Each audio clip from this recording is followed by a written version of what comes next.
how's it going? Today, let's take a detailed look at the all-new 2013 Dodge Dart Rallye Turbo. And this is going to be a detailed educational presentation on the all-new Dart. We'll start it up, shut the engine, get an exhaust clip, and go over the performance data, as well as show you a bunch of the unique features of the interior as well as exterior. And a special thanks and big shout out to State Line Chrysler Jeep Dodge Ram in Fort Mill, South Carolina for allowing me to come down today and film the all-new Dart. And so, without further ado, let's go ahead and start her up, let her run. The exterior color is known as Redline 2 Pearl and features a full diesel gray cloth interior. Now, leather interior is also an option for the Dart, depending on which trim level you get.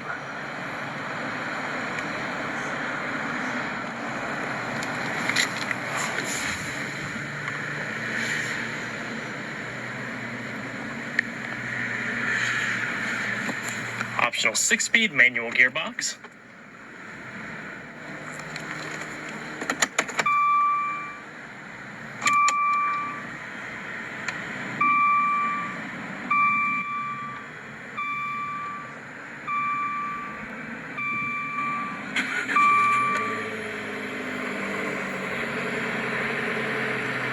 It's a beautiful sound from that Fiat 500 Abarth power plant.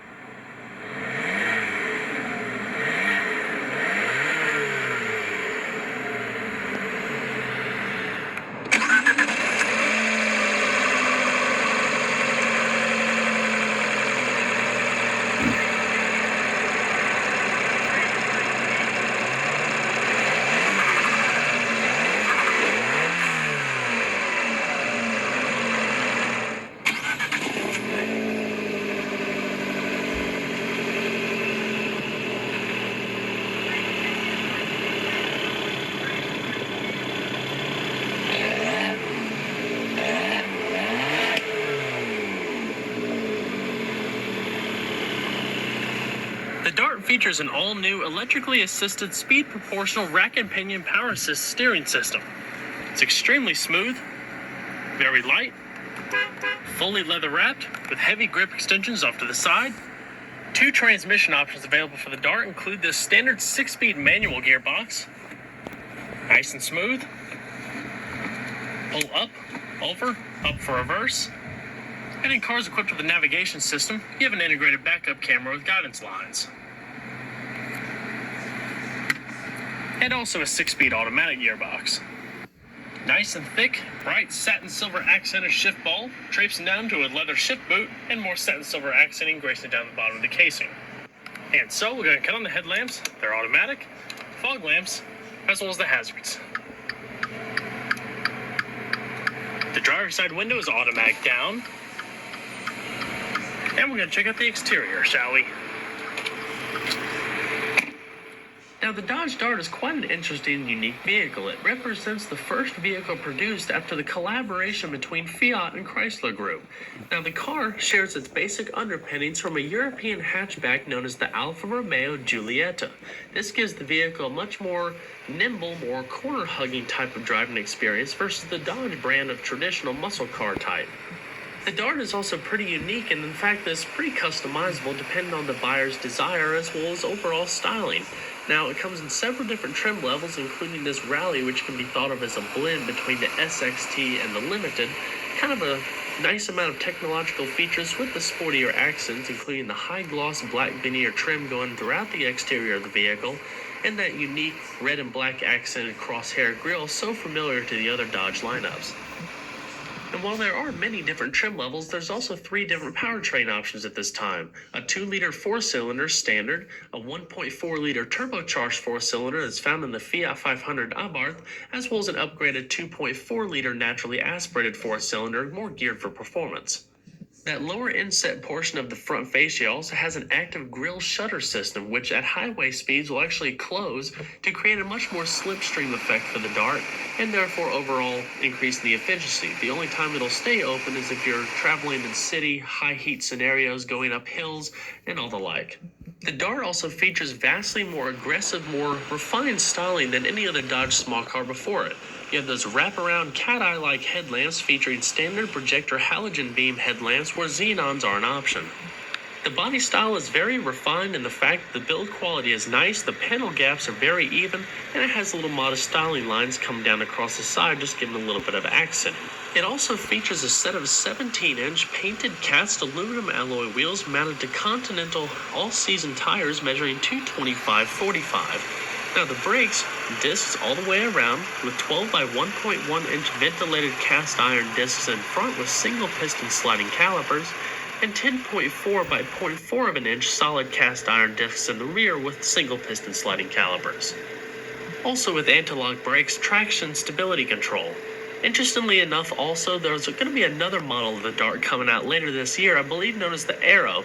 It can be thought of kind of like the Chevrolet Cruze Eco, for the fact that it's going to be very basic styling, more geared for fuel economy. It's going to have a set of basic tires on it, or economy tires, and things like that. So that'll be something to look forward to, and profits is just over 40 miles to a gallon on the highway. It helps separate itself from its European Giulietta counterpart, as well as give a more lighter, more tight feel. The Dart actually uses die-cast aluminum subframes that are bolted rigidly to the steel unit body. The Giulietta actually uses steel subframes. The latter aluminum units save weight and improve rigidity, which gives tremendous feedback and solidity to the steering, while giving a little bit more of a penalty for ride and a little bit of road noise. Not to mention using more underbody panels underneath to create a more slipstream effect. Out back, you can see the upgraded light bar going across the back, very reminiscent to the new generation Charger. All LED, a little lip spoiler coming off the end of the trunk deck lid with the backup camera, all accented by the black trim, and down across the back you have a set of dual chrome-plated exhaust tips, nicely finishing up the rear fascia.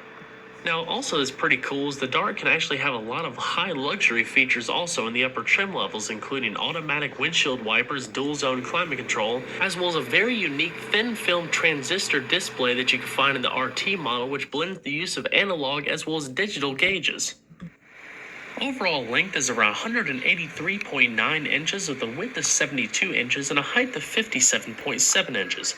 Total curb weight is around 3,191 pounds. And we're going to pop the hood. This Dodge Dart Turbo comes with a 1.4-liter single overhead cam 16-valve 4-cylinder found in the Fiat 500 Abarth with exhaust valve timing and lift. What that means is with Fiat's multi-air technology, it basically utilizes the maximum efficiency of the intake valves to increase overall performance as well as boost the fuel economy for the power plant.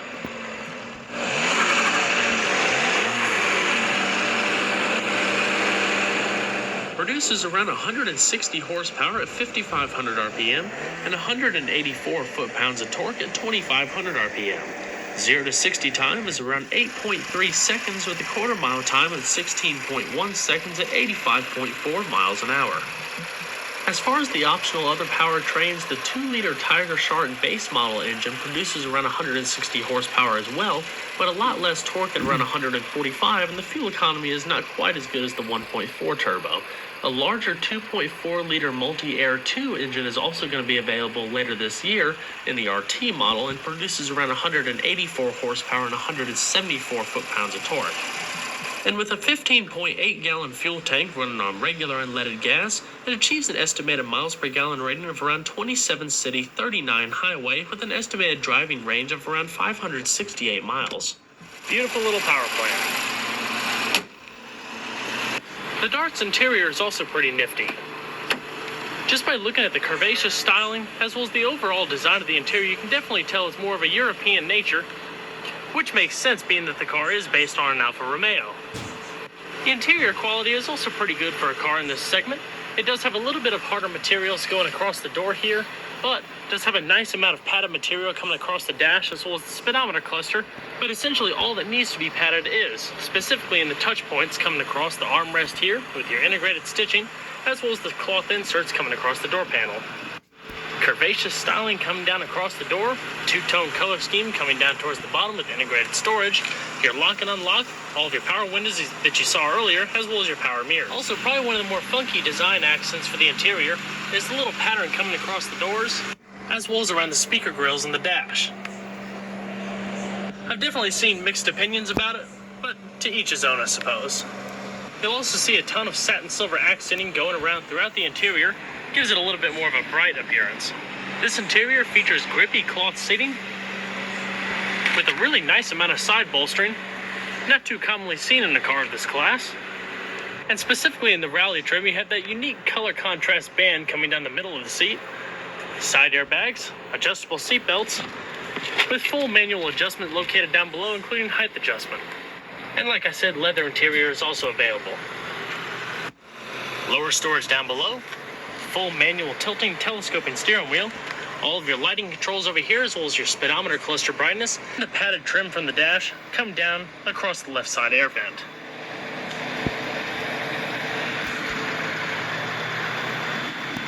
So let's go ahead and see how she sounds.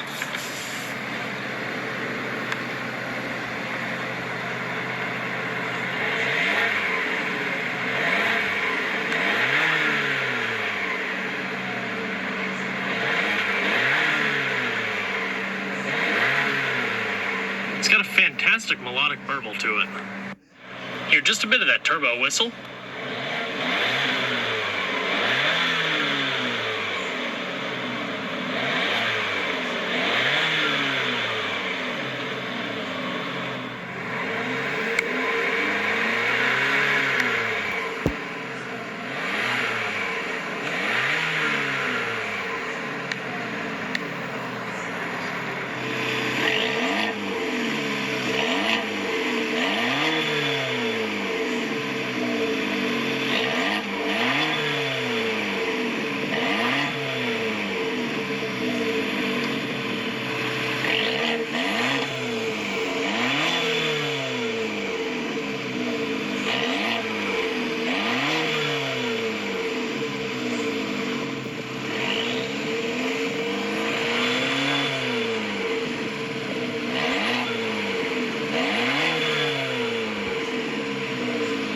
So we got to shut her up.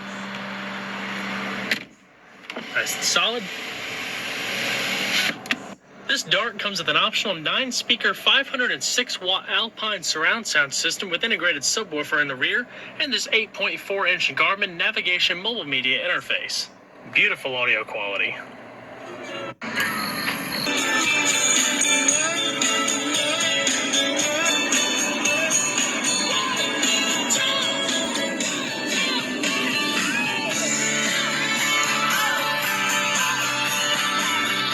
Side curtain airbags.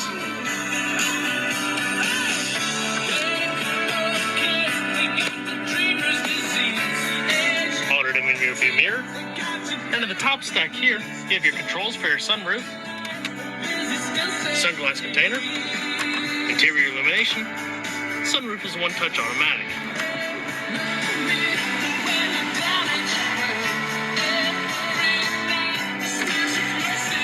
You also have a little windscreen that pops up. Your padded material. A little bit thicker padded material coming around the bottom. But the padding pretty much stops there. It gets a little harder down the center console. As far as some detailed information about the infotainment system, it's actually really simple to use. Easy to see, large display. You have all of your different modes down below there. This is your main radio screen. Switching between AM, FM, satellite radio. Manual tuning, browsing stations. Audio adjustments. Speed compensated volume. Now, being that this vehicle does have a hard drive based navigation system, you're actually able to store MP3 files and the like on the system itself. Now, if you need help naming unnamed songs or organizing your system, you can use the Info Cleanup system, which is powered by Grace Note, to get all that organized for you and figure out song names. Turning surround sound on and off. And that's essentially it for the audio settings. Up top, you have your preset stations, outside temperature, digital clock. Down below, you have your media player for your CD, auxiliary, iPod integration, Bluetooth hands-free streaming of audio. These are probably some of my favorite infotainment systems found in the new car market, just because of how responsive they are and easy to use. Plus, I like Garmin navigation personally, so kind of like an all-inclusive package. Going between modes, it's lightning fast. Here in satellite radio, tuning is also lightning fast. Very very nice for quick changes. Turning the screen off if you didn't want it bothering you at night. Climate control, also simple to use. Changing your fan speed.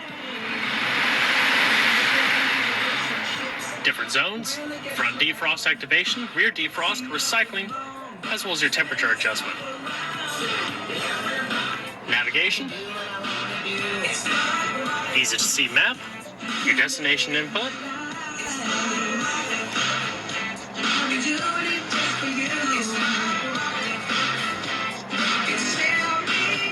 as you can see, just changing between the different menus how quick it is. Navigation settings down below, as well as various tools, integrated calculator, world clock. There's a little bit of convenience items. Your integrated Bluetooth telephone, dial pad, hands-free voice dialing, storing of contacts, and the like. If you click the more, you have the system settings for all the personalizable options of the vehicle, as well as Sirius Travel Link. Now with the Travel Link, it's also a really nice convenience package. You can check local fuel prices,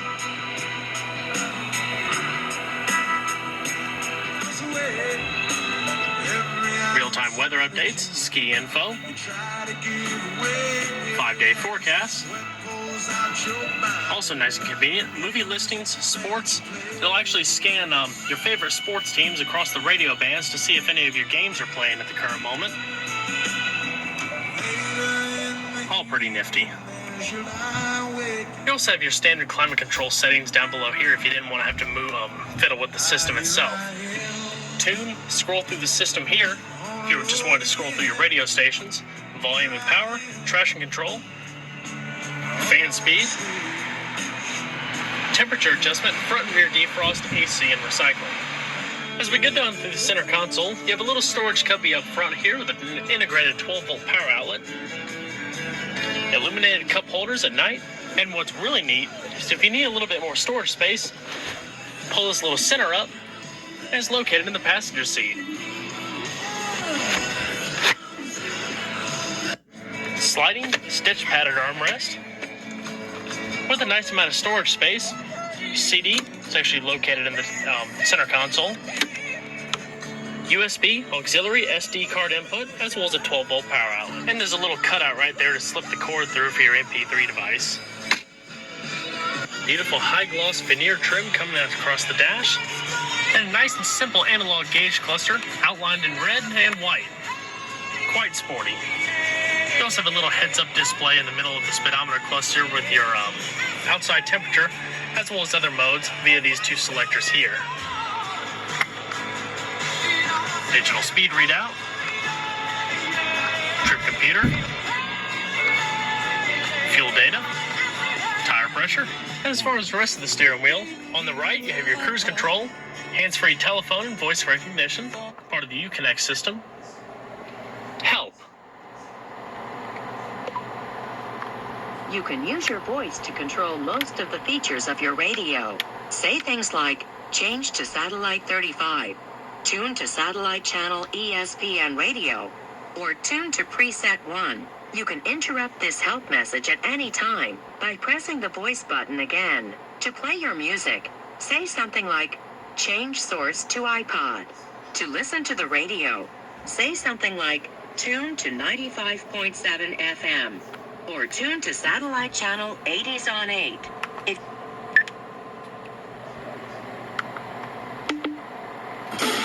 Pretty nifty. It'll essentially walk you through the entire system. You also have a more darker gray metallic accenting coming around the spokes of the steering wheel. On the back, you have your radio controls with your volume over here and seek on the left. Alrighty. Gotta shut her down. And we're going to check out the back seat.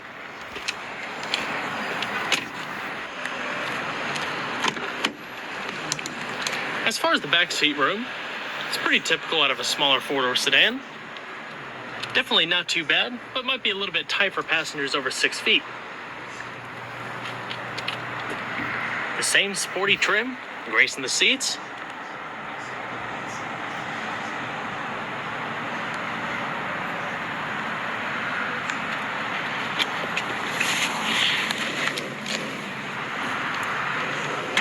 Both back seats have integrated storage pockets, as does the center console.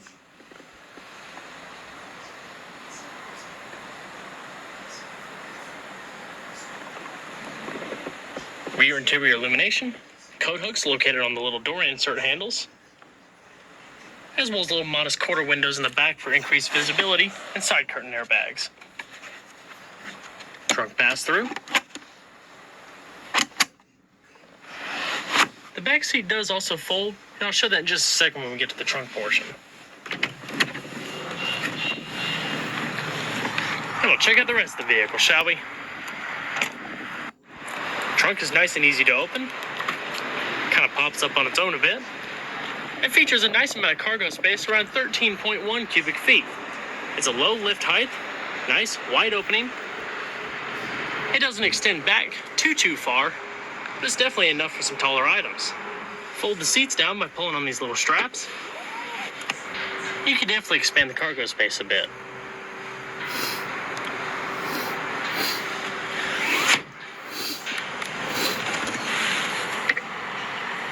And your subwoofer mounted in back.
Usually with cars with manual seating, the passenger seat isn't height adjustable, but in the Dart, it actually is.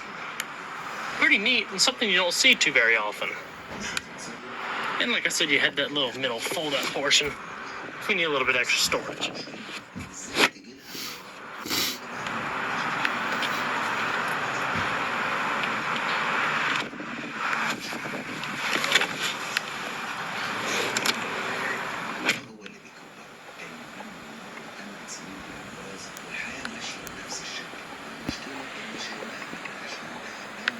The glove box is actually huge.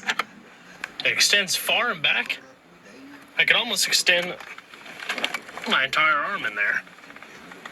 It's also got some clips there, a little clip for a pen, just for a couple little convenience items.